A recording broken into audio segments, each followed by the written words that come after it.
Hey everyone. I know it's been a while since we last talked, but this is Brett, and I'm going to be doing something a little out there. I'm going to be doing Do Ghosts Be Real shorts. You might get one or two a month, but I plan on doing it as frequently as I can, as frequently as me being in school will let me.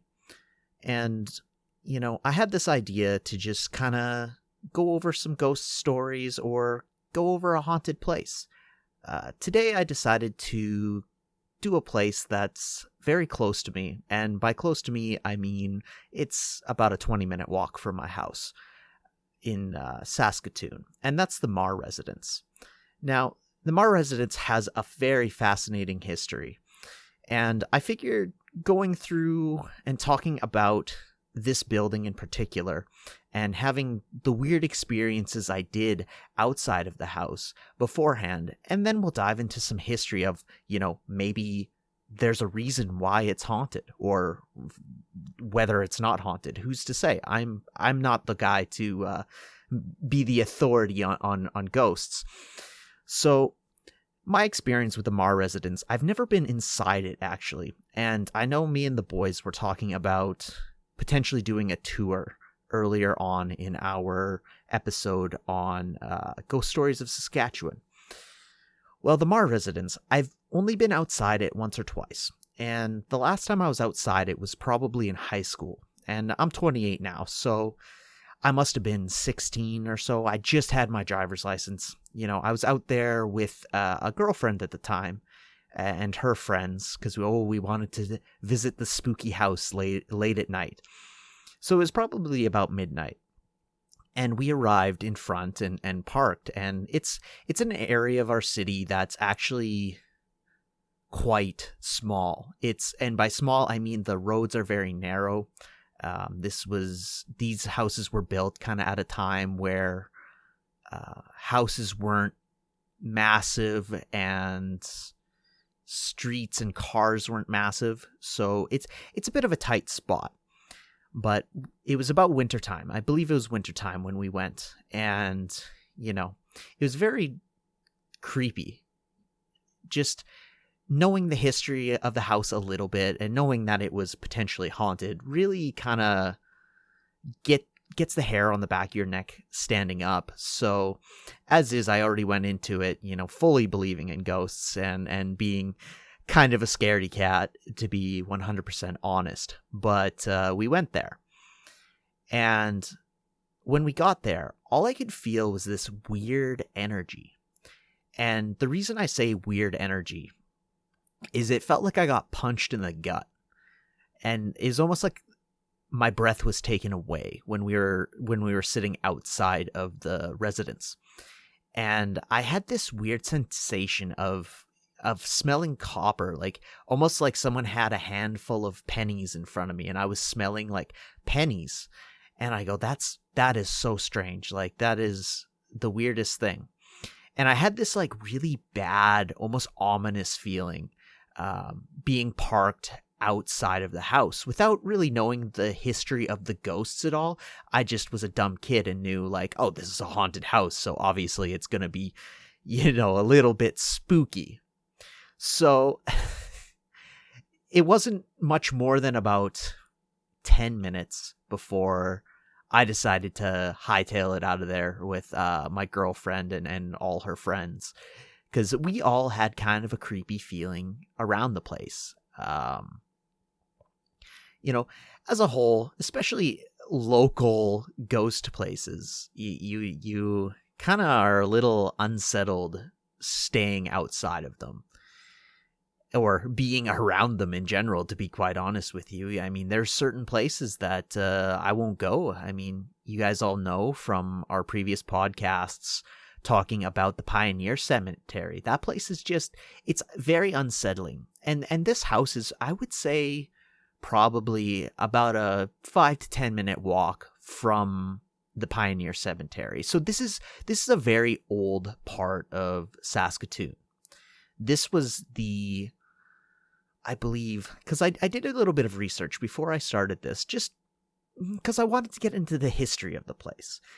This was the eighth house ever to be built in Saskatoon. So, we're over 100 years. And to me, that's a pretty crazy thing. So I'll start off with, who are the Marrs? Like, who are they? Where did they come from? What were they doing in Saskatoon to begin with, of all places? Like, this place, as my lovely friends in major cities tell me, is in the middle of buttfuck nowhere. So Alexander Marr was a stonemason from Woodstock, Ontario, and his wife, Margaret Dunclow, was from Mornington, Ontario. They were married in 1875, and by 1884, they had 5 daughters. Before they ended up moving out to Saskatoon, they were actually living in Winnipeg, of all places. I don't know why you would ever want to do that, but hey, they're there. They moved to Saskatoon with this bright idea of, this place is going to be a booming community, because that's how it was advertised at the time. Saskatoon was a huge area with fertile land and fresh water, because our city has a beautiful river running through it. So, they got a bug up their ass, for lack of a better term, in the spring of 1884. So they decide to move. Now, their trek is a long one. Not only do we have to take into consideration Winnipeg to Saskatoon is a long drive to begin with, but at the time, they had to take a train, and they took a train to Moose Jaw, and that's where they initially landed in spring of 1884. Now, from Moose Jaw, they had to take a horse-drawn carriage all the way to Saskatoon. And, that's a fair distance. But on top of all this, we need to remember, they had 5 children. And the oldest being 8 years old. So you could imagine, if you can imagine a car ride when you were a kid, how you'd be asking about 300 times if you're almost there yet. And in this case, it must have been days it took them to get to Saskatoon. When they arrived, they thought, there would be a city or something, like a small town. When they arrived, turns out there was only a few huts and tents, but wide open prairie and a beautiful view of a huge river. So the Marrs got to Saskatoon in spring of 1884. Now, by the summer of 1884, they were already starting to build their house, as Alexander was a stonemason. So his goal, his dream, was to come out here and build houses and make a living building houses. So they built this huge 2-story house, like massive for the time. Considering all your neighbors had huts or tents, it was a pretty big deal. But a year later, in 1885, fighting began between Métis and the Canadian government, dubbed the Northwestern Resistance. And this fighting was over land surveying and cultural autonomy. Now, this whole movement was facilitated by Louis Riel, which, if you live in the prairies, is a very important figure for us. The first battle of this Northwestern Resistance began March 23rd, 1885, at Duck Lake. And I'm going to kind of emphasize the importance of this Northwest Resistance through this short. Because without this Northwest Resistance, we may not have a haunted Marr Residence. In 1885, the population of Saskatoon was only about 70 people, with, a general store and a blacksmith and a hotel. There wasn't really much going on. But because of its location between the fights, between the conflicts, it was a perfect place to set up a field hospital for the government. So that's what General Middleton did. He chose Saskatoon as a field hospital. Now, they set up 3 field hospitals, and they had to choose the largest homes at the time. Well, the Marr Residence was one of the largest homes in Saskatoon. So what that means is all the wounded from this conflict ended up at the Marr Residence. Now, we've talked about this tons and tons and tons of times on the podcast of how this negative energy seems to almost manifest itself in these buildings and locations. So what I gather when I'm talking about this and looking at this is, well, if you have a haunted place, there has to be a lot of negative things. And what is more negative than a field hospital for a war? Or a conflict. But for the people at that time, that was a huge deal. That was a huge conflict. That was disrupting their lives. Now, the ghosts, who's to say how they got there? Who's to say what caused it? And what was the reason for them to stick around?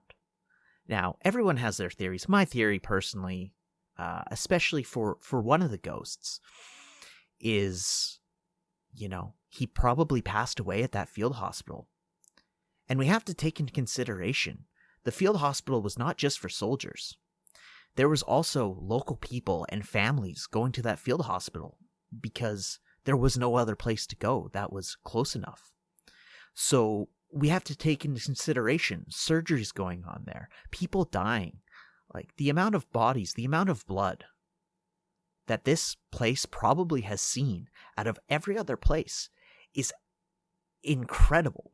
That is an incredible amount of sorrow for one building.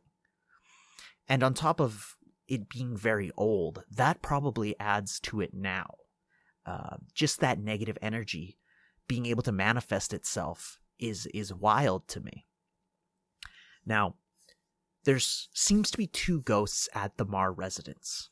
And I think back when I went there for my first time, what I felt was this negative emotion. Like, I felt negative emotion surrounding the house. And you can say, oh, well, it's because, you knew it was a haunted house, which is fine. That's fine to understand that, it's a haunted house. It's going to be spooky. But this negativity almost seemed like it was aimed at, my girlfriend and her friends in the car, because it was myself and I believe three other women. Now, the interesting thing about this ghost that they say is in the home, he is an angry man, a very angry man, who gets his kicks out of tormenting women. Now, I'm getting this negative when I'm young, and I don't understand what's going on because I didn't have experience with the supernatural as much as I do now. And this negative emotion was almost like it enveloped me, which was very weird. It's a very weird thing to say, where this negative emotion enveloped me, and just like you could almost feel the anger coming from the house. Now, whether that was because I was with 3 girls or whatever the case may be, but they say, that this ghost has said rude things. Like, you'll hear disembodied voices say rude things to you. From my understanding, at one point, someone was pushed down the stairs, like a female was pushed down the stairs. So, whether or not you believe in these kinds of things, it's very true that a house can hold energy. And this place seems to be holding on to a lot of energy from, over 100 years ago. The second ghost, And this one kind of is a little unsettling to me, more so than the angry man. The second ghost is supposedly a child looking out the top window of the home. Now, how did that child get there? What happened? Was the child a product of, potential conflict? Was the child a sick child being brought to the field hospital to hopefully maybe save his life? But they do say that this child's face is always at the window, at the top window. Or it can also be seen as a strange light or an orb. And I know a lot of viewers here will be like, well, orbs, this and that. Like, they don't, if you take a picture and you see an orb, it's probably just dust. That's fine. You can believe what you want to believe. But the pictures that people have taken of this orb, you can actually see a child's face.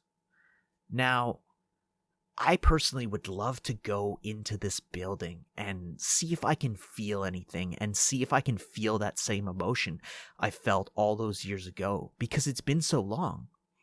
And at the same time, would whatever entity is in there remember my energy as well? It's very possible. Who's to say? With everything kind of coming out of lockdown, this is something that I want to investigate further, because not only is it interesting to me, and I know Simon and Spencer, and I love them to death, and I know they're total ghosts can't be real kind of thing, but a part of me always wanted and always desired to kind of, as silly as it sounds, know something that other people don't know, with the ghosts and what have you. So I think with this place being so close to where I live, it would be an interesting thing to go in there and maybe, get some video or get something and really embroil myself in not only this haunted house, but the culture and the history of Saskatoon as well. Because Saskatoon has a rich history.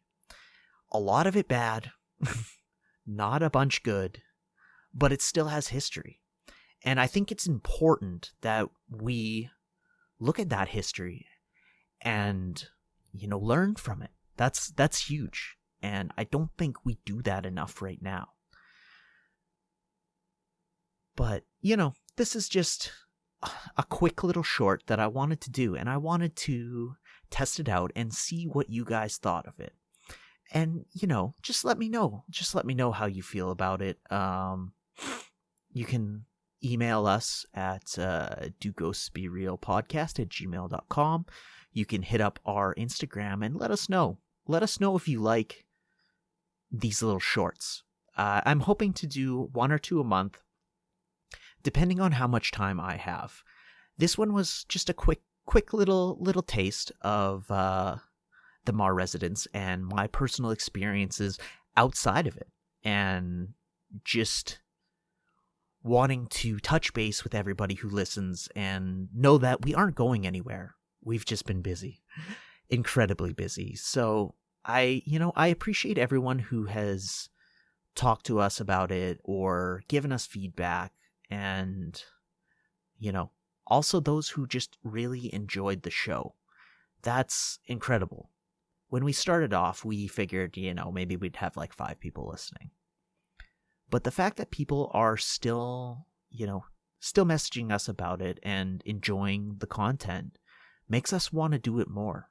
So we really appreciate everything that you guys have done for us and what you guys have done for me personally. For me, this is a way for myself to it's a way for me to really express myself in a way that I haven't ever been able to do before. I never was hugely creative growing up. I had ideas, but I didn't have a way to or an outlet to channel those ideas. I tried drawing for years, and that was an objective failure. That was brutal. I tried a bunch of things and nothing really stuck, but this seems to stick for me. And the reason is just years of listening to podcasts and knowing what makes a good podcast and what people want to listen to. And, just the fact that podcasts can make even one day better for me. Like, that was a big thing. Listening to podcasts makes my day better. And just the fact that I can do that for even one more person is incredible to me. So I really want to put out content for you guys, and I really appreciate everyone who's given feedback and who wants to be, well, for lack of a better term, part of the show, because you guys are part of the show. You guys are very important to us. So, hopefully this is enough of a tidbit to really tantalize, and you can do your own research. If you enjoyed listening to today's little Do Ghosts Be Real short, do some research and find out more about the Marr Residence. It is super cool. And if you don't believe in the ghost stuff, just look at the building itself. It is absolutely gorgeous. It is in repair right now. They are repairing the roof of the building just because it is, over 100 years old. So you're going to need to do that from time to time. But please look into this place. It is absolutely beautiful. It's very close to our city's beautiful river. It's just an iconic building. It is just there's something magnificent about the building itself. And I've always said this, I love old buildings, as creepy as some of them might be. They're absolutely beautiful. So please, if you have, 10 minutes, just search up the Marr Residence. And you might be surprised how much you enjoyed it yourself. Again, I really appreciate everyone listening to us in general, and so I'll be doing this quite frequently, just to get stuff out. And I hope everyone has a beautiful day and continues living life to the fullest. I know I am. So I will talk to you later, guys. Bye.